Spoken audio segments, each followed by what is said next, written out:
సోమవారం రోజు శివుడికి బిల్వపత్ర ఆకులను ఎందుకు సమర్పిస్తారో తెలుసా? సోమవారం రోజు పరమేశ్వరుడికి అంకితం చేయబడింది.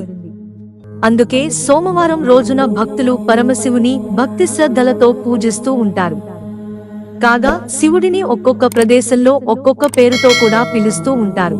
మల్లికార్జునుడు, పరమేశ్వరుడు, విశ్వేశ్వరుడు, బోలాశంకరుడు, గరళకంఠుడు ఇలా ఎన్నో రకాల పేర్లతో పిలుస్తూ ఉంటారు.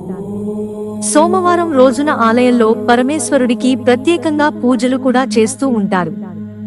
ఇక పరమేశ్వరుడికి ఇష్టమైన వాటిలో మారేడు దళం కూడా ఒకటి. దీనినే చాలా మంది బిల్వపత్రి అని కూడా పిలుస్తూ ఉంటారు. తప్పనిసరిగా పరమేశ్వరుడి పూలో ఈ బిల్వపత్రి ఆకును ఉపయోగిస్తూ ఉంటారు.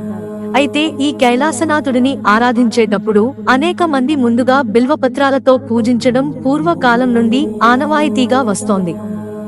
శివుడికి ఎంతో ఇష్టమైన సోమవారం నాడు మారేడు చెట్టుకు గల బిల్వపత్ర ఆకులతో పూజిస్తే భక్తుల కోరికలన్నీ తీరుస్తారని చాలా మంది నమ్ముతారు.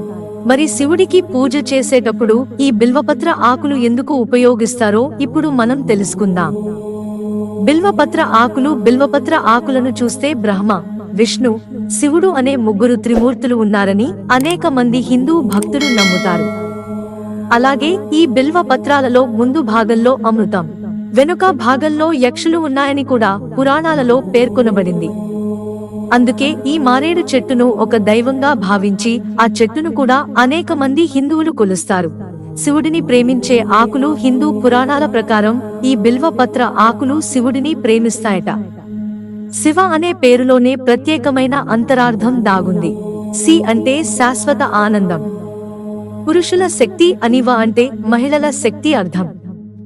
శివుడిని లింగ రూపంలో పూజించడం వల్ల ఆ వ్యక్తి తన జీవితంలో ఉన్నత స్థాయికి చేరుకుంటారని వేదాలు వివరిస్తాయి.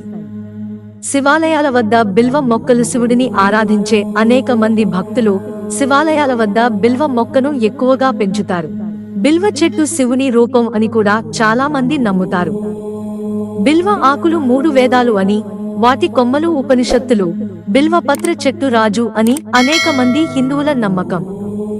అలాగే మారేడు చెట్టును ఆరాధిస్తే పేదరికం నుండి విముక్తి లభిస్తుందని పురాణాలలో చెబుతున్నాయి. బిల్వపత్రంలో ఇవి ఉండకూడదట.